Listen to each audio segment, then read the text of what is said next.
Welcome to another edition of Cattle Call. I'm Susan Littlefield on the Rural Radio Network. We're going to break in the fact that we have a cattle on feed report that comes out this week. Obviously, when we're doing this program, those numbers have yet to be released. But we're going to talk a little bit. I'm kind of excited to get Brad's takeaway on this is the whole grade and slaughter information.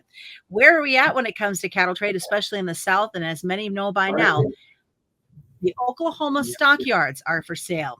I wonder how much it'll cost for us to pony up the money to make that purchase. We'll take a look at that and a whole lot more. As you heard me mention, Brad Kooima, he joins us. He's with Kooima Kooima Varilek out of Sioux Center, Iowa. So let's just start right out. Let's talk about this grade and slaughter, because I know you're pretty pumped to talk about it. Well, it's, who doesn't like to share a little bit of good news, right?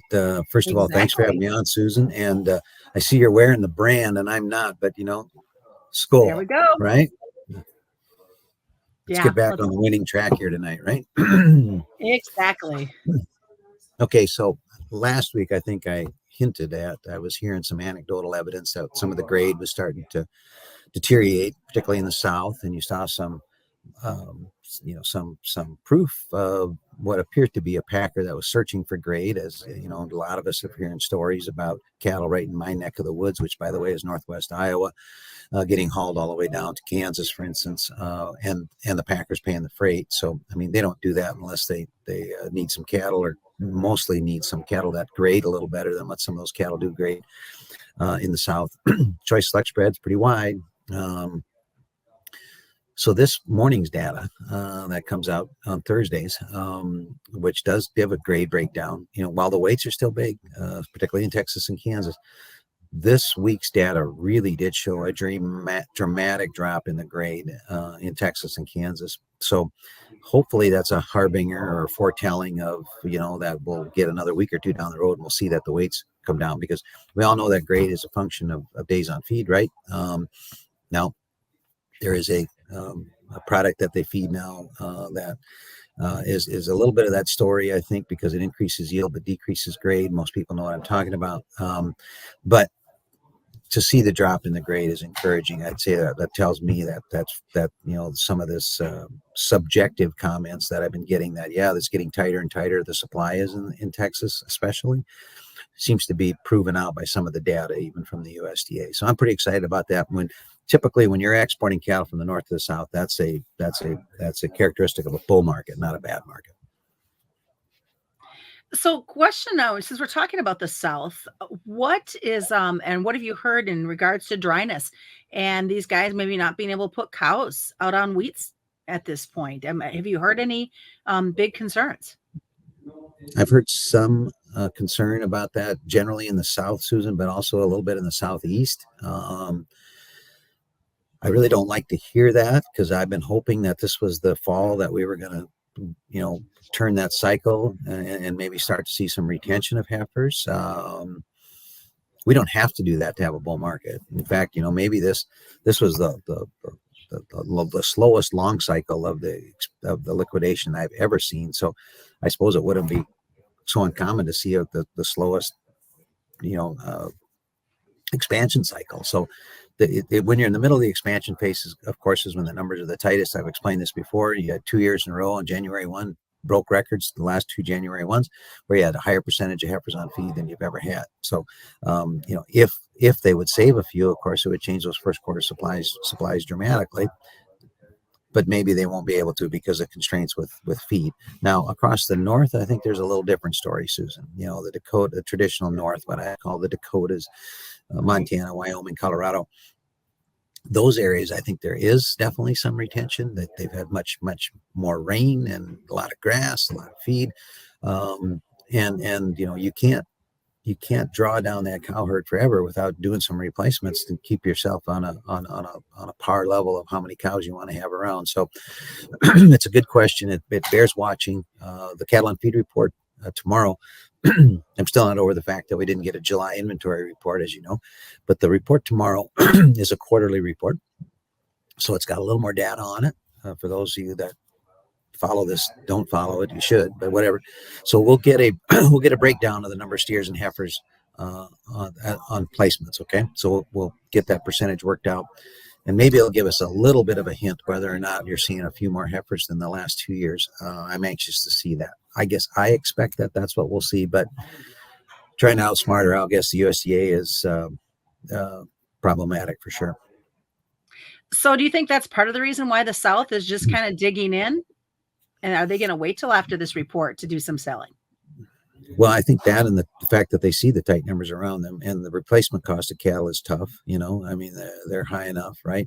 I think that their resolve is if anything's going to weaken their resolve, it's because they're so-called basis traders, and the October cattle are more closer to 188. So whether or not that they'll hold for 2 over, I'm anxious to see. But that's the comment I'm getting out of there. And I think mostly it's a function of the fact that they're getting current with seeing what the grade's doing and seeing that the overall supply is much, much tighter than it had been.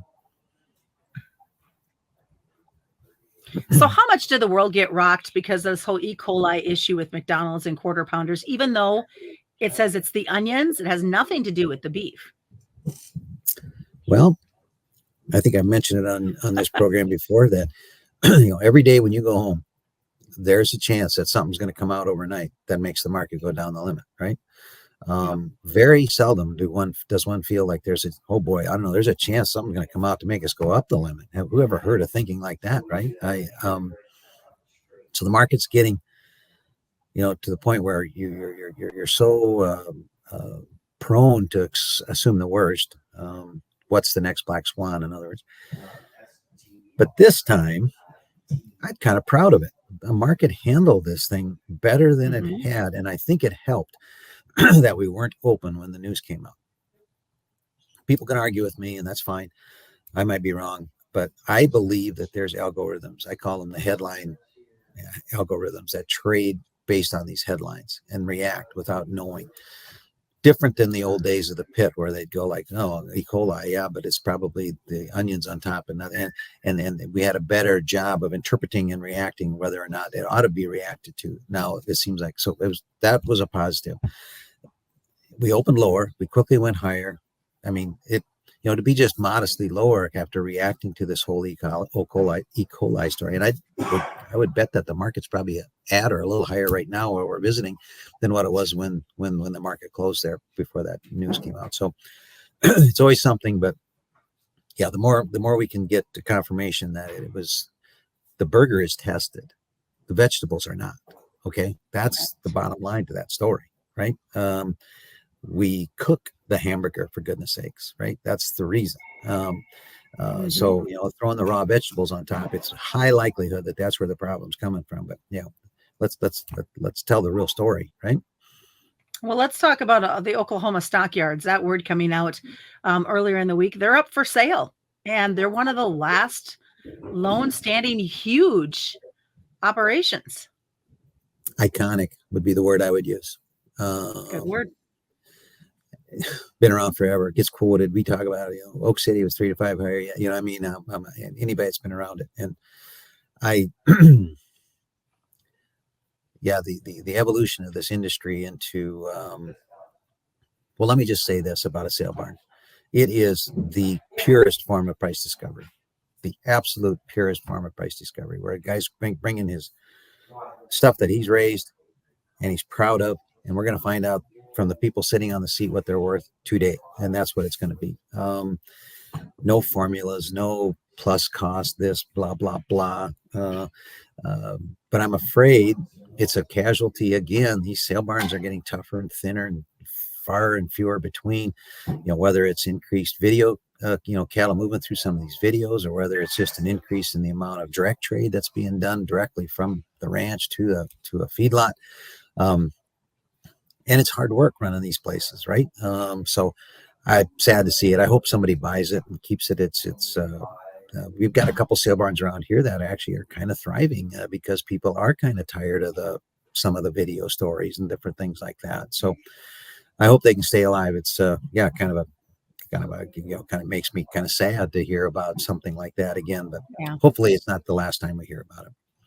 So that kind of leads me into what we're going to finish up with today. You wanted a few moments to talk about this Packers and Stockyards Act. Yes. Thank you. Just very briefly, if you have an opinion, and even if it's not the same as mine, but this is the comment period. This is your chance to speak up. I believe it's regulations.gov. That's the USDA site that's taking comments on it. They are talking about price discovery, transparency, and a bunch of other things. But those are the two topics that I care an awful lot about. And if you're an independent cattle producer, I think we all ought to. Talking about the need of maybe having even a minimum number of negotiated trade. They're talking about the fact that these AMAs, alternate marketing arrangements, formulas, in other words, these deals, these plus $2, that they need to be more transparent. If you're trading cash cattle, everybody knows what we get for our cash cattle. We have the same right to know what's going on with all those other deals. Okay, so I guess I'd encourage you to comment. If you feel differently, that's fine. But now's our chance. So let's get our voice heard. I'm as encouraged as I've ever been that we could actually affect real change in this matter. All right, sounds good, Brad. What is the best way for folks to get a hold of you? The phone is 712-722-0023, but you can also catch up with us at kkvtrading.com. Brad Kooima joining us this week. Just a quick reminder that commodity futures and options do involve a substantial risk of loss, not suitable to all investors. And that's been another edition of the Cattle Call on the Rural Radio Network.